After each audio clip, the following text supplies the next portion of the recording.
magtipon, awitan ng Panginoon. Sa piging sariwain, magliligtas niya sa atin.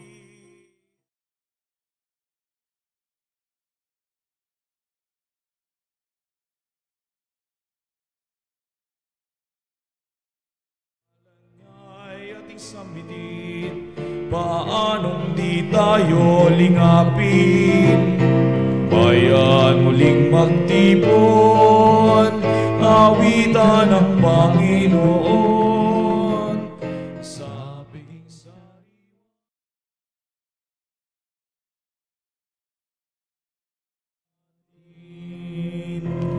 Halina't pagsaluhan natin dakilang pag-ibig ng Diyos. Ngayon tayo natitipon sa banal na misa. Simulan natin sa ngalan ng Ama at ng Anak at ng Espiritu Santo. Amen. Ang pagpapala ng ating Panginoong Hesukristo, ang pag-ibig ng Diyos Ama at ang pakikipagkaisa ng Espiritu Santo naway sumainyong lahat. At sumayo rin. Napakalaga ng buhay kung ating iuukol sa maka-Diyos na buhay at pamumuhay at upang ang lahat ay pagtibayin sa ngalan ng ating Panginoong Hesukristo, lalo na sa kahulugan at kahalagahan ng kanyang muling pagkabuhay. Kaya upang tayo'y maging marapat na gumanap sa banal pagdiriwang, aminin natin ang ating mga pagkukulang, humingi tayo sa Diyos ng kanyang awa at patawad. Inaamin ko sa makapangyarihang Diyos at sa inyo mga kapatid na lubha kong nagkasala sa isip, salita at sa gawa at sa aking pagkukulang, kaya sinasamo ko sa mahal na Birheng Maria, sa lahat ng mga anghel at mga banal at sa inyo mga kapatid na ako'y panalangin sa Panginoong ating Diyos. Kaawan tayo ng makapangyarihang Diyos, patawarin tayo sa ating mga kasalanan at patnubayan tayo sa buhay na walang hanggan. Amen. Panginoon, kaawaan mo kami. Panginoon, kaawaan mo kami. Kristo, kaawaan mo kami. Kristo, kaawaan mo kami. Panginoon, kaawaan mo kami. Panginoon, kaawaan mo kami. Manalangin tayo. Ama naming makapangyarihan, lagi nawang magalak ang iyong sambayanan sa pagkakaroon ng bagong kalooban upang sa kadakilaang dulot ng pag-anib sa iyong angkan, ang araw ng pagkabuhay ay maging pag-asa sa pagdiriwang sa pamamagitan ni Jesucristo kasama ng Espiritu Santo magpasawalang hanggan. Amen. Pagbasa mula sa Gawa ng mga Apostol. Noong mga araw na iyon, dinaluhong sina Pablo at Silas ng mga tao, at matapos pahubaran ng mga pinuno, sila'y paulit-ulit na ipinahagupit, saka ipinabilanggo at pinabantayang mabuti. Ipinasok sila ng bantay sa kaloob-looban ng bilangguan at ipinangaw ang mga paa. Nang maghahating gabi na, sina Pablo at Silas ay nanalangin at umawit ng mga imno at nakikinig naman ang ibang mga bilanggo. Di kaginsa-ginsay lumindol ng napakalakas, ano pat nayanig pati ang mga pundasyon ng bilangguan. Pagdakay nabuksan ang mga pinto at nakalag ang mga tanikala ng mga bilanggo. Napabaliksaw ang mga bantay ng bilangguan at nang makitang bukas ang mga pinto, hinugot ang kanyang tabak at tangkang magpakamatay sa akalang nakatakas ang mga bilanggo. Ngunit sumigaw si Pablo, "Huwag mong saktan ang iyong sarili. Narito kaming lahat." Humingi ng ilaw ang bantay, patakbong pumasok at nanginginig na nagpataripa sa harapan ni Pablo at Silas. Inalabas niya ang mga ito at sinabi, "Mga Ginoo, ano po ang dapat kong gawin upang ako'y maligtas?" Sumagot sila, "Sumampalataya ka sa Panginoong Hesus at maliligtas ka, ikaw at ang iyong sambayanan." At ang salita ng Panginoon ay pinahayag nila sa kanya at sa lahat ng kaniyang bahay. Nang gabi ring iyon, hinugasan ng bantay ang kanilang mga sugat at nagpabinyag siya pati ang buo niyang sambahayan. Pagkatapos, sila'y sinama niya sa kanyang tahanan at hinainan ng pagkain. Galak na galak siya at ang kanyang buong sambayanan, sapagkat sila'y natutong sumampalataya sa Diyos. Ang salita ng Diyos. Salamat sa Diyos. Ligtas ako sa iyong piling, lakas ko'y sa iyo nanggagaling. Ligtas ako sa iyong piling, lakas ko'y sa iyo nanggaling. Ako poon, buong pusong aawit ng pasalamat. Sa harap ng mga anghel, pupurihin kitang ganap. Sa harap ng iyong templo ay yuyuko at gagalang. Pupurihin kita roon, pupurihin ang iyong ngalan. Ligtas ako sa iyong piling, lakas ko'y sa iyo'y nanggaling. Dahilan sa pag-ibig mo at sa iyong katapatan, ika'y tunay na dakila, pati iyong kautusan. Noong ako'y tumawag, tinanggap ko ang tugon mo. Sa lakas mong itinulong, ay lumakas agad ako.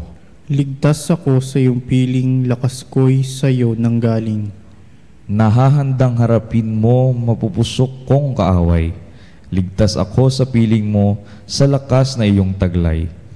Yaong mga pangako mo ay handa mong tupding lahat. Ang dahilan nito poon, pag-ibig mo'y di kukupas at ang mga sinimulang gawain mo'y magaganap. Ligtas ako sa iyong piling, lakas ko'y sa iyo nanggaling.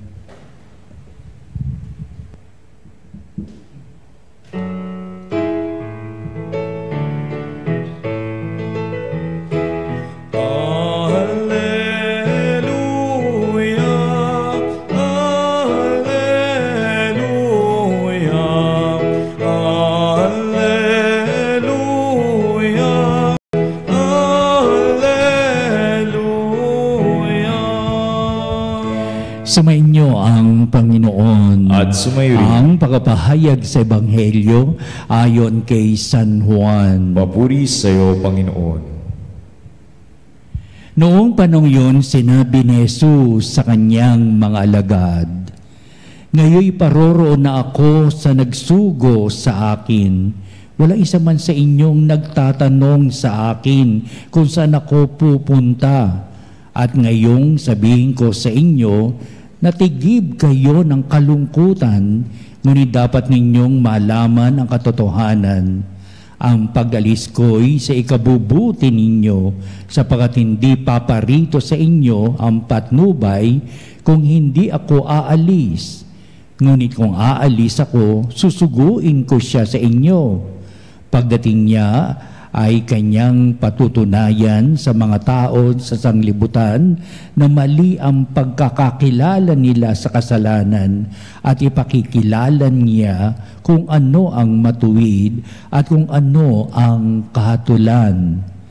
Mali sila tungkol sa kasalanan, sapagkat hindi sila nanalig sa akin, tungkol sa matuwid, sapagkat ako'y paroroon sa Ama at hindi na ninyo makikita tungkol sa kahatulan, sapagkat hinatulan na ang pinuno ng sanglibutang ito.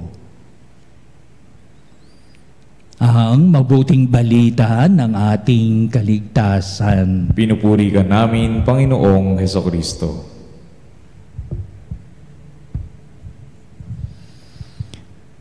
Noong linggo ay pinagdiwang natin ika-6 na linggo sa panahon ng muling pagkabuhay ni Kristo, at sa darating na linggo ay atin ang pagdiriwang ang Ascension Sunday, ang pag-akyat sa langit ng ating Panginoong Jesucristo. At pagkatapos noong Ascension Sunday at Pentecost Sunday naman, ang banal na Espiritu Santo, ang pagbaba sa mga alagad. At ito'y malaking kapistahan ng simbahan, at ito'y napakahalagang eksena sa buhay ng mga alagad na kanilang natunghayan ang pag-akyat sa langit at ang pagbaba ng Banal na Espiritu. Nabagit natin ito sa ating mabuting balita ay may kaugnayan sa sinabi ng ating Panginoong Kristo sa huling hapunan bago siya magpakasakit, bago ang kanyang kamatayan sa krus at kanyang muling pagkabuhay. Siyempre, noong panahon pinapaliwanag ito ni Kristo sa kanyang mga alagad, nag-aalinlangan sila. Hindi nila alam kung ano ibig sabihin ni Kristo at bakit siya magpapaalam, saan siya pupunta. Kaya nga ba siya sa mga bahagi na pinahayag ni San Juan dito, nagtanong si Tomas, saan po kayo pupunta? Paano namin malalaman ang daan? Kaya ito na naman ang ating mabuting balita na sa konteksto naman din ito ng pagpapaalam ng ating Panginoong Kristo at man din nagtataka sila saan pupunta si Kristo upang sabihin niya siya ay may paroroonan siya at ni isa man sa kanila ang hindi walang isa man sa kanila ang nagtatanong, tahimik lamang sila, hindi nila alam kung ano ang mangyayari at kung ano magaganap at kung ano yung nasa puso kalooban ni Kristo nung dumating sa kanila itong mga balitang ito. Kaya nagkaroon lamang sila ng pagbabalik tanaw noong naganap na ang mga pangyayari at kanilang tinunghayan ang mga salita muli ni Kristo at mayroon itong iba yung kahulugan at ang naging sandigan nito, ang batayan nito, si Kristo sa kanyang pagpapakasakit sa krus, kamatayan at sa kanyang muling pagkabuhay, nabuksan ang kanilang puso't isipan sa higit na pangunawa. Sa unang bahagi ng buting balita, ito ang pinahahayag ni San Juan. Paroroon ako sa nagsugo sa akin, ni wala naman sa inyo nagtatanong, pero darating ang panahon na mabubuksan ang inyong mga isipan at makikita ninyo at malalaman ninyo itong mga salitang ito kung ano ang kahulugan at kung ano ang pinapakay at tinutukoy dito. Si Kristo ay patutungo sa Ama at upang sabihin siya'y bumalik na sa Ama na kung saan siya galing, na bumaba sa lupa. Kaya sasabihin lang mga literal na pagpapaliwanag ito ng mga salitang ginagamit, pero napakahalaga na talagang sa pahayag ni Kristo, siya'y tunay na nanggaling sa Ama at upang bumalik siya sa Ama pagkalipas ng ilang mga araw at panahon. Kaya wala man lang nagtatanong sa kanya kung saan siya pupunta. Kaya ngayon sasabihin niya sa kanila na tigib kayo ng kalungkutan, ngunit dapat ninyong malaman ang katotohanan na ang pag-alis ko'y sa ikabubuti ninyo. Ulit-ulitin na naman ang ating Panginoong Kristo. Ang pag-alis niya ay meron siyang pupuntahan at binabanggit dito sa pag-alis niya, ito'y higit na makabubuti sa inyo.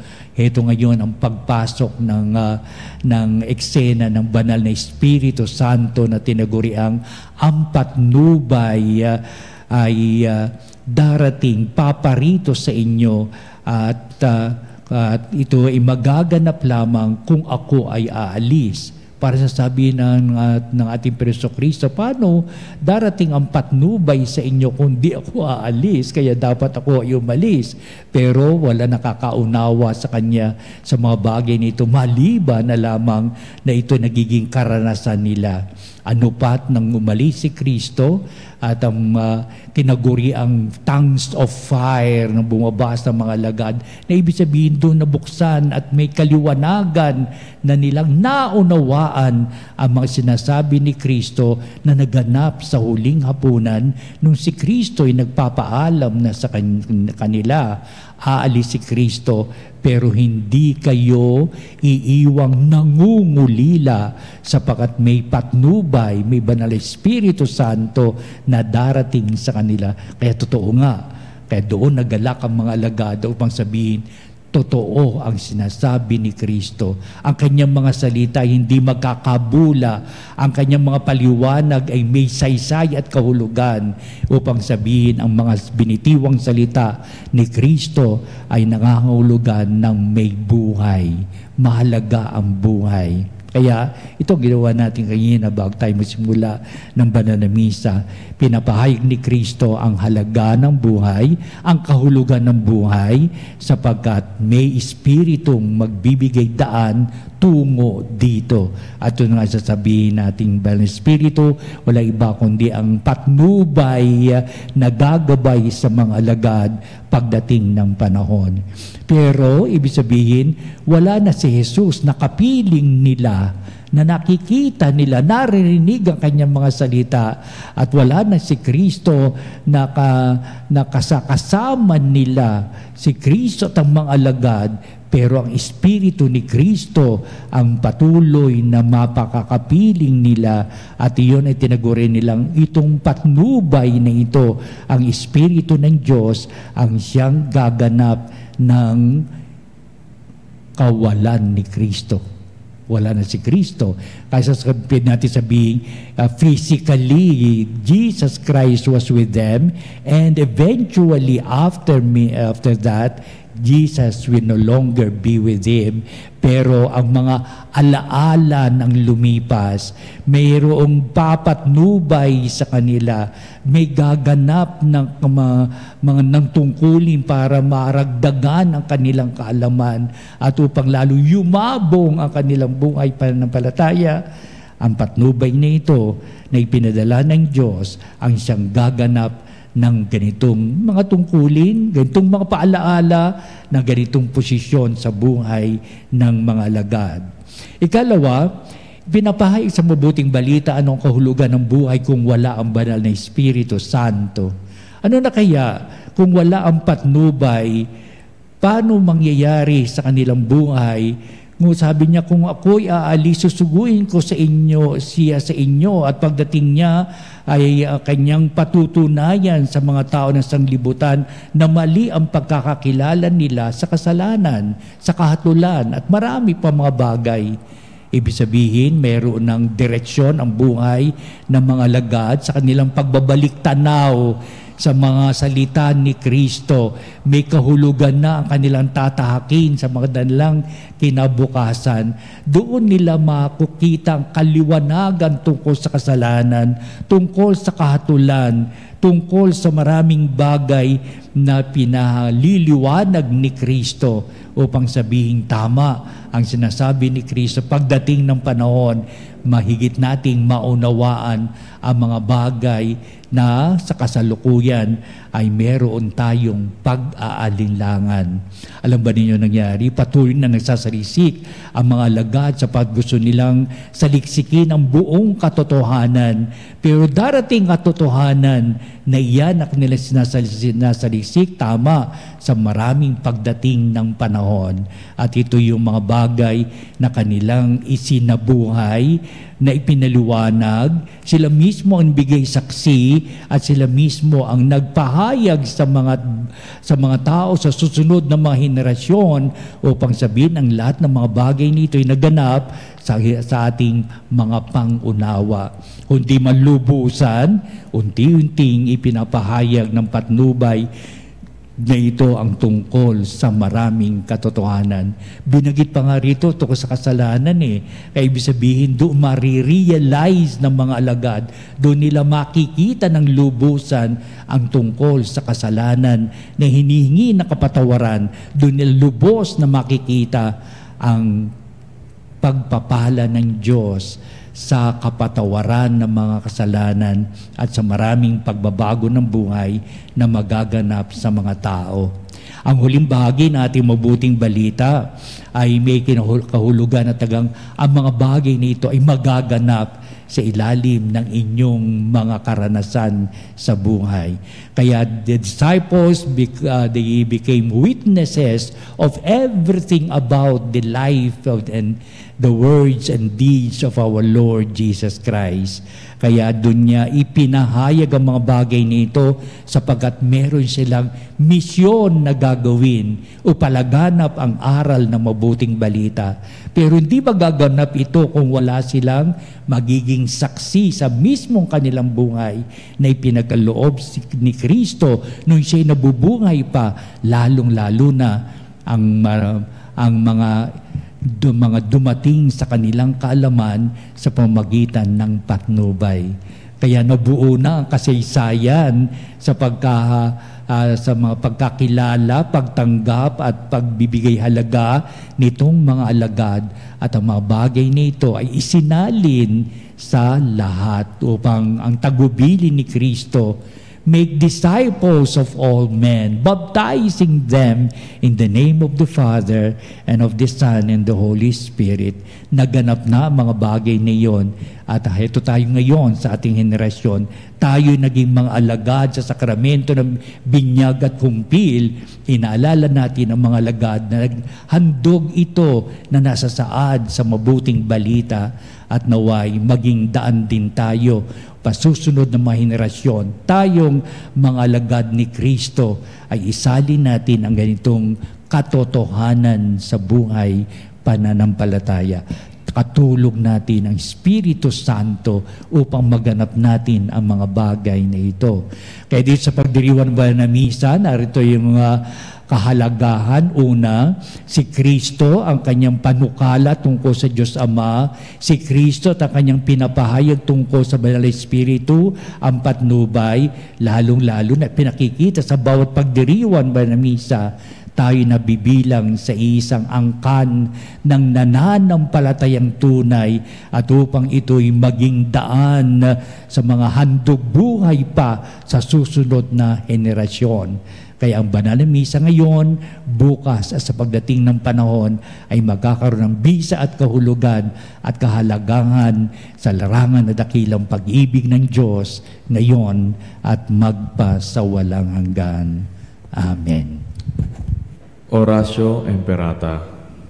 Ama naming mapagmahal na lumikha ng sangkalupaan at sanlibutan at ng mga kahangahangang kalikasan na dinadaluyan ng buhay ng iyong mga nilikha, mapagkumbaba kaming sumasamong ipagkaloob mo na ipag-adya kami sa matinding init na bumabagabag sa mga tao ngayon, humahad lang sa mga gawain at nagdudulot ng panganib sa buhay at hanap buhay. Bumuhos nawa ang biyaya ng ulan upang tubigan ang aming mga bukid at mga nanunuyong lupa, mapigil ang napipintong krisis sa tubig at kuryente, at pati rin ang mga uhaw sa tubig araw-araw. Sa hudyat ng iyong salita, sumusunod ang hangin at dagat. Iunat mo ang iyong mapagpalang kamay upang huminto na ang patuloy na pag-init ng panahon ng iyong bayan ay maging abala sa mabubungang gawain, at ang mga kabataan ay mapagpatuloy sa kanilang pag-aaral ng may kapanatagan at kaginhawaan. Diyos naming maawain at mapagbigay, imulat mo ang aming mga mata sa kayamanan at kagandahan ng iyong mga nilikha, at hubugin mo kaming maging mapagmalasakit para sa kalikasan. Turuan mo kaming maging mapagkakatiwalaang tagapangalaga ng iyong nilikha upang mapakinabangan namin ito ng may pananagutan at mapangalagaan ito laban sa pang-aabuso at paglulustay. Ngayong panahon ng krisis, mahal naming Panginoon, himukin mo kaming lalo pang magbahagi, maglingkod at magmahal. Mapagmahal ng Diyos, Ama ng aming Panginoong Hesukristo, ipinagkatiwala mo ang bayang Pilipino sa makainang pagkalinga ng mahal na Birheng Maria. Dinggin mo ang mga panalangin ipinamimintuho namin sa Kanya para sa pagtataguyod niya sa amin, ang bayan labis niyang minamahal.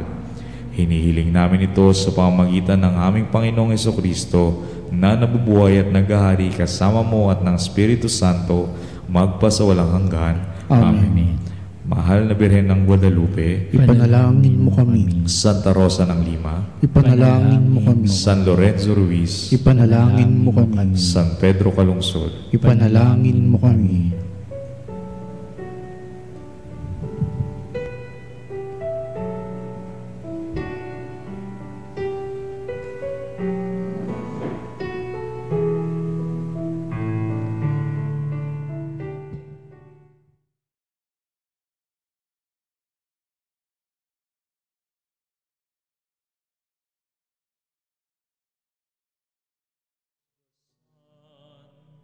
hinati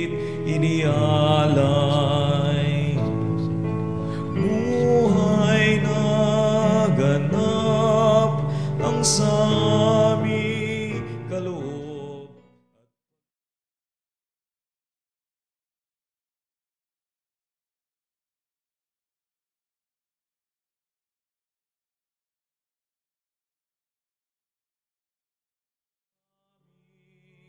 Handog naway matulad sa pag-aalay mo. Buhay na laan ng lubos sa mundong sa pag-ibig.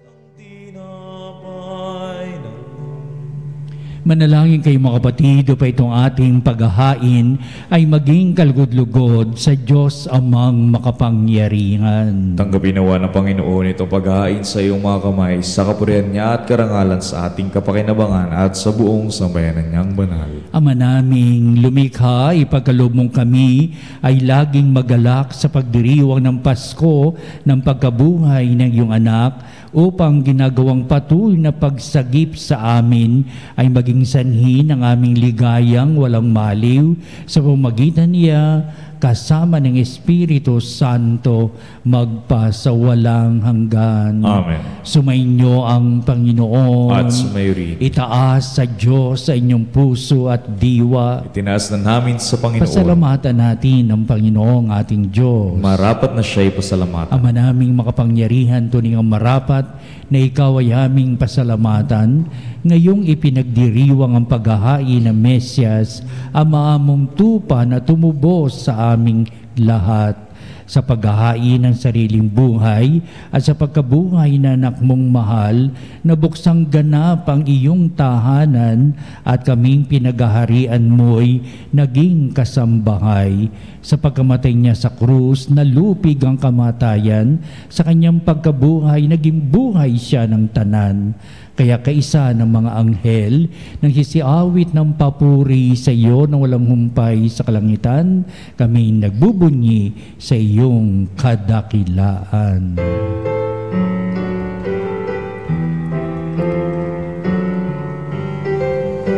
Santo, Santo, Santo, Diyos makapangyarihan, puspos ng walhati ang langit at lupa.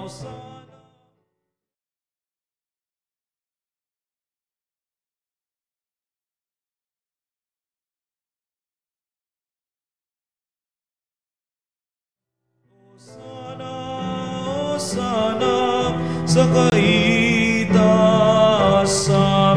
Hosana, Hosana sa kaitaasan.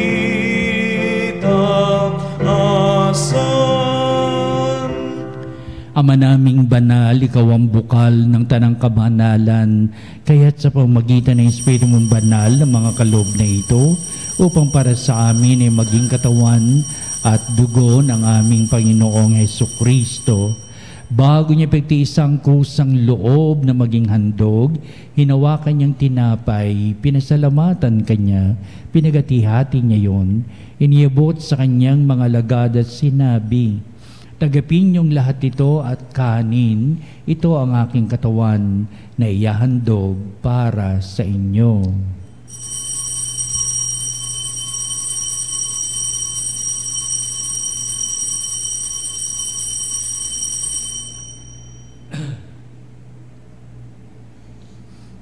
Gayun din naman, pagkatapos ng hapunan, hinawakan niya ang kalis, muli kanyang pinasalamatan, inibot niya ang kalis sa kanyang mga lagad at sinabi, "Tagapin niyong lahat ito at inumin ito ang kalis ng aking dugo, ng bago at walang hanggang tipan, ang aking dugo na ibubuhos para sa inyo at para sa lahat, sa ikapagpapatawad ng mga kasalanan. Gawin ninyo ito sa pag-alaala sa akin."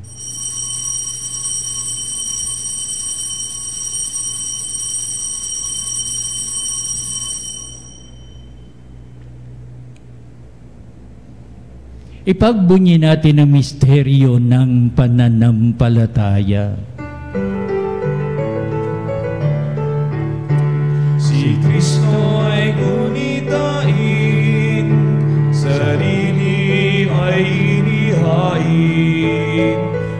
kanilang pagkait inumin, pinagsasaluhan natin.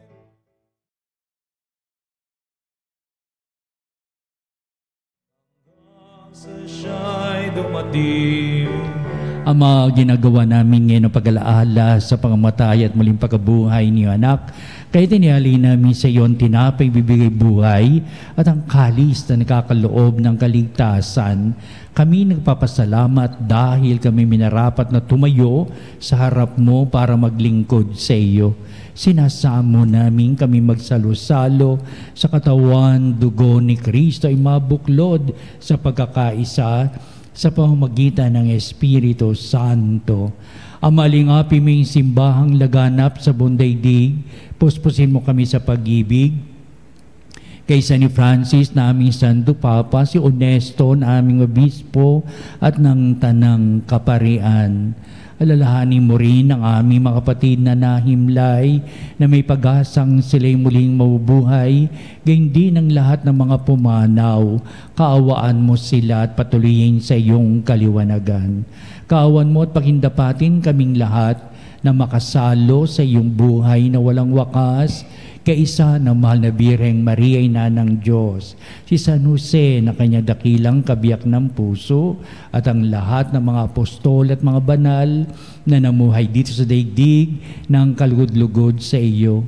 Maipagdiwang nawa namin ang pagpupuri sa ikararangal mo sa pamamagitan ng iyong anak na aming Panginoong Hesukristo.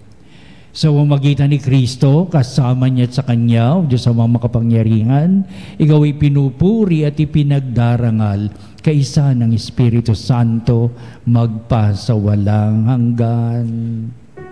Amen.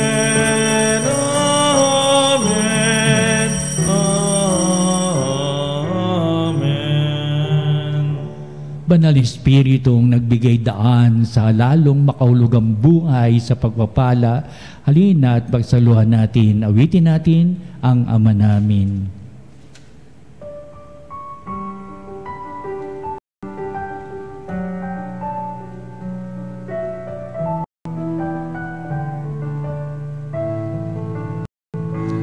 Ama namin, sumasa langit ka, sambahin ang ngalan mo, mapasa amin.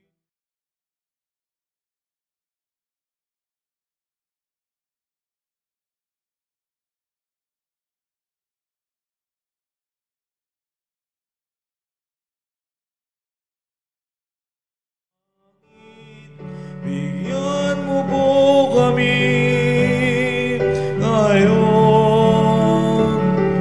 ng aming kakanin sa araw-araw.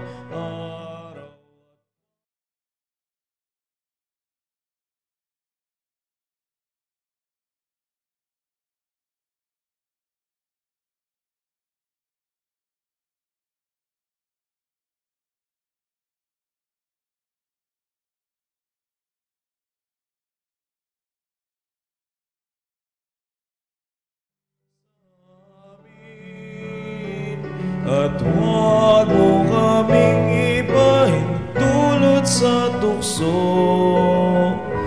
at iadya mo kami sa lahat ng masama. Hinihiling namin kami ay Diyos sa lahat ng masama, pagkalooban na kapipian araw-araw, iligtas sa kasalanan, tiliyo sa lahat ng kapamakan, samantalang aming pinanabikan ang dakilang araw ng pagpapahayag ng tagapagligtas naming si Hesukristo. Sapagkat sa iyong kaharian at ang kapangyarihan at ang kapurihan magpakailanman. Amen. Panginoon Kristo, sinabi mo sa mga apostol, kapayapaan ang iniiwan ko sa inyo, ang aking kapayapaan ang ibinibigay ko sa inyo. Tunghayan mo ang aming pananampalataya at huwag ang aming mga pagkakasala. Pagkalooban mo kami na kapayapaan at pagkakaisa ayon sa iyong kalooban, kasama ng Espiritu Santo, magpasawalang hanggan. Amen. Ang kapayapaan ng Panginoon ay laging sumainyo. inyo. At sumayo rin. Magbatian tayo at magbigay ng kapayapaan sa isa't isa. Kapayapaan po sa inyo mga kapanalig.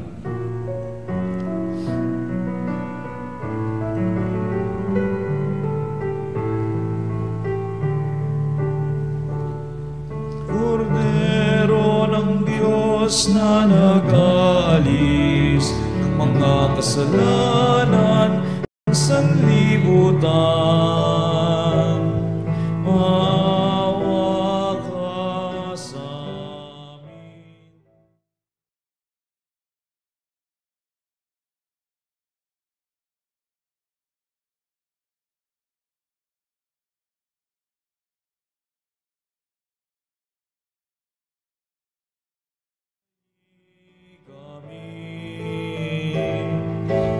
Agnus Dei Quitolis, pegata mundi, dona nobis pacem, dona nobis pacem, dona nobis pacem.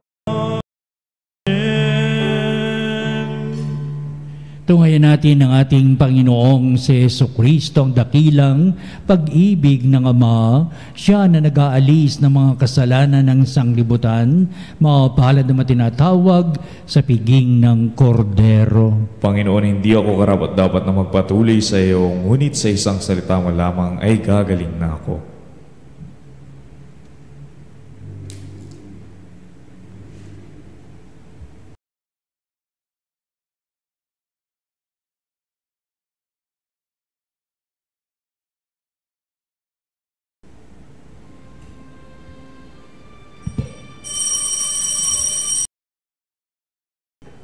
Mga kapanalig, ating dasalin ang komunyong espiritual. O Jesus, nananalig ako sa pananahan mo sa kabanal-banalang sakramento. Minamahal kita higit sa lahat at hangad ka ng aking kaluluwa. Hindi ko man matatanggap ngayon ang iyong katawan at dugo, inaasahan ko na patuloy kang mamumuhay sa aking puso. Naniniwala ako na narito ka at kaisa ka ng aking buong pagkatao. Huwag mong ipahintulot na mawalay ako sa iyo. Amen. Panalangin sa Birhen ng Katotohanan. O Birhen ng Katotohanan, na ni Jesus ang nagkatawang taong salita, salamat sa iyong anak. Tinatanggap ko siya bilang aking katotohanan at kaligtasan. Sa pakikinig sa salita ng Diyos, tulungan mo akong maging malaya. Sa oras ng hirap at pagsubok, linawin mo sa akin na nasa krus ang tagumpay. Sa aking paglalakbay, akayin mo ako sa buhay ng paglilingkod at sa buhay na ganap at kasiyasiya. Kupkupin mo ako at ang aking mga kapanalig na nakikinig, natututo at nagmamahalan. O Maria, Birhen ng Katotohanan, ipanalangin mo kami. O Jesus, ikaw ang daan, ikaw ang katotohanan, at ikaw ang buhay. Iligtas mo kami. Amen. Manalangin tayo.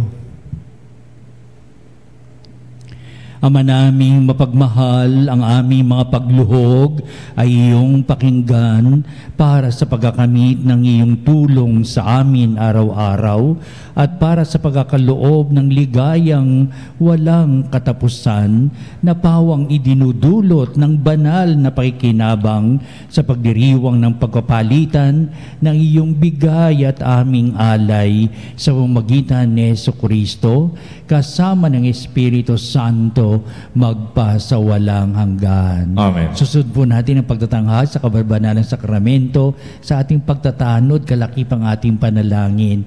At sa bandang huli, ito ang magbibindisyon sa atin bilang pagwawakas nitong ating banal na misa. Sa muna pong patalastas.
Mga panalig bilang isang bayang tinawag ng Ama kay Hesukristo at pinagbuklod sa iisang katawan, tayo'y manikluhod at sumamba sa Panginoong Hesukristo sa kabanbanalang sakramento sa altar. Sa sandaling ito ng pagpupuri at pagsamba sa banal na sakramento, alalahanin natin ang ating mga kapanalig na kasama natin ngayong nakikinig at nakasubaybay sa ating himpilan.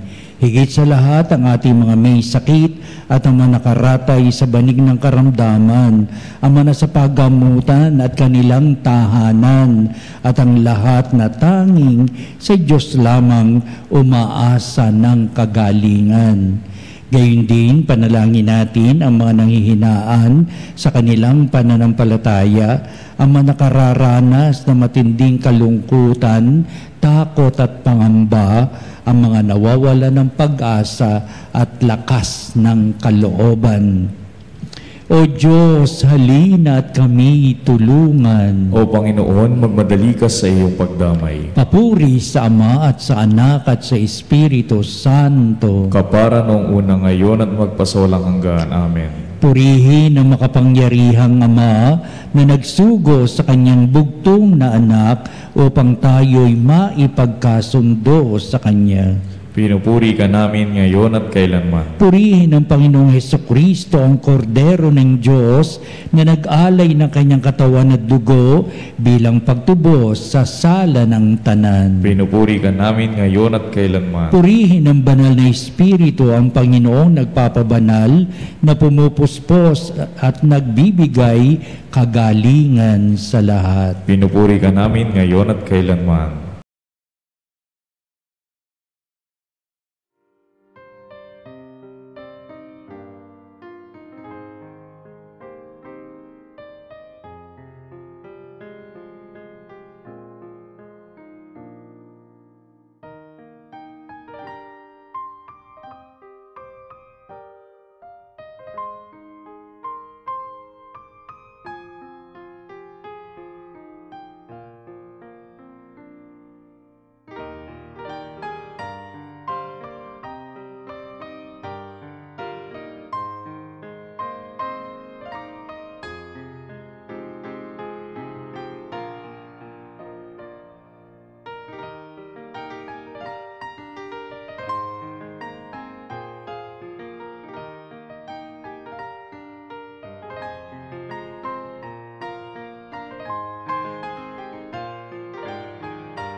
Makapangyarihang Diyos na walang hanggan, Ikaw ang aming Panginoon at butihing Ama, sa iyong pagpapala ipinagkaloob mo ang lakas sa aming kahinaan. Tunghen mo po ng may kagandahang kalooban ang iyong mga lingkod na may sakit at karamdaman, ang mga nababalisa at nawawala ng pag-asa, ang mga natatakot at nalulumbay, at ang mga matitinding suliraning taglay at pinagdaraan ng hirap sa buhay, ang mga nasa bingit ng kamatayan.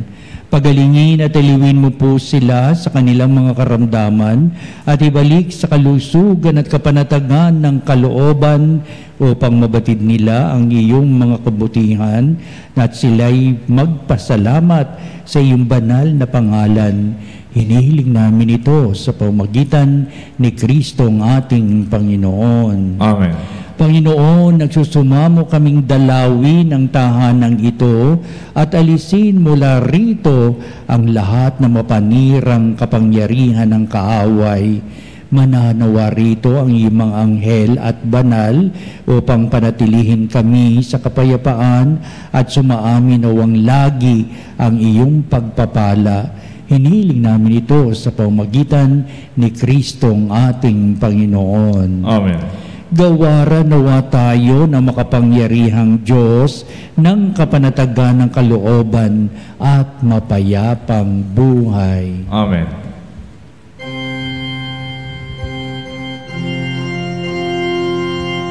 Tantong ergo sacramentum bene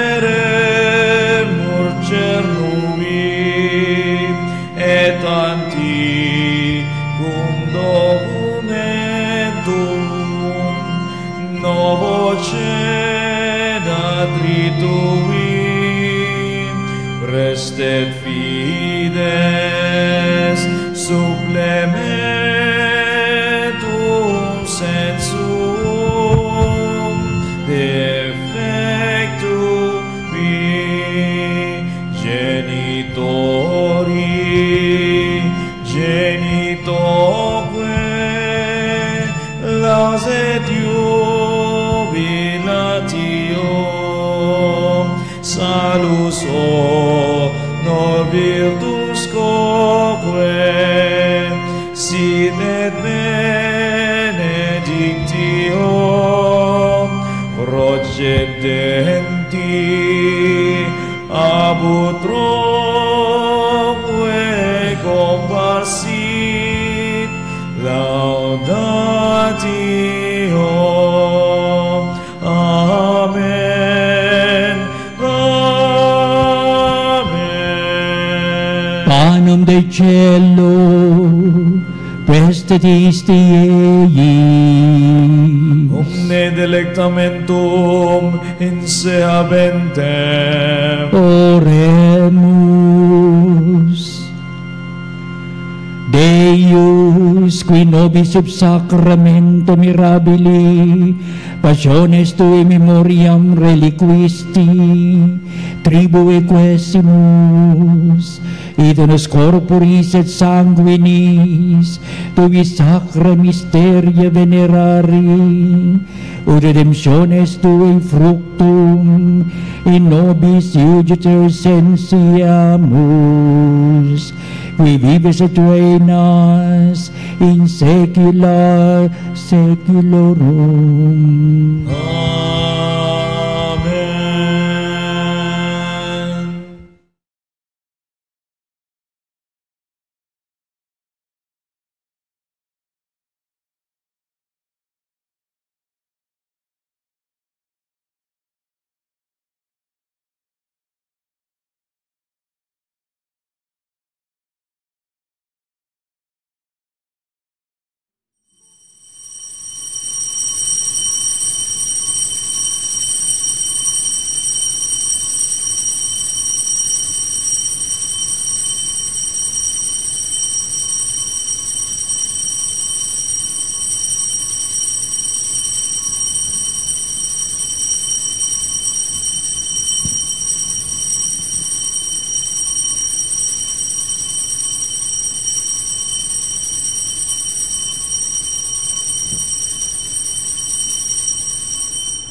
Pagpupuri. Purihin ang Diyos. Purihin ang Diyos. Purihin ang kanyang banal na pangalan. Purihin ang kanyang banal na pangalan. Purihin si Jesucristo, Diyos na totoo at tao namang totoo. Purihin si Jesucristo, Diyos na totoo at tao namang totoo. Purihin ang ngalan ni Jesus. Purihin ang ngalan ni Jesus. Purihin ang kanyang kabanal-banalang puso. Purihin ang kanyang kabanal-banalang puso. Purihin ang kanyang kamal-mahalang dugo. Purihin ang kanyang kamahal-mahalang dugo. Purihin si Jesucristo sa banal na sakramento sa altar. Purihin si Jesucristo sa banal na sakramento sa altar. Purihin ang Espiritu Santo ang mang-aaliw. Purihin ang Espiritu Santo ang mga aliw. Purihin ang dakilang ina ng Diyos, si Maria Santissima. Purihin ang dakilang ina ng Diyos, si Maria Santissima. Purihin ang kalisinisang paglilihi sa Kanya. Purihin ang kalininisang paglilihi sa Kanya. Purihin ang Kanyang malalhating pag-aakyat sa langit. Purihin ang kanyang malwalhating pag-aakyat sa langit. Purihin ang ngalan ni Maria, Birhen at Ina. Purihin ang ngalan ni Maria, Birhen at Ina. Purihin si San Jose, ang kanyang kalsinisang esposo. Purihin si San Jose ang kanyang kalinis-linisang esposo. Purihin ang Diyos sa kanyang mga anghel at mga santo. Purihin ang Diyos sa kanyang mga anghel at mga santo.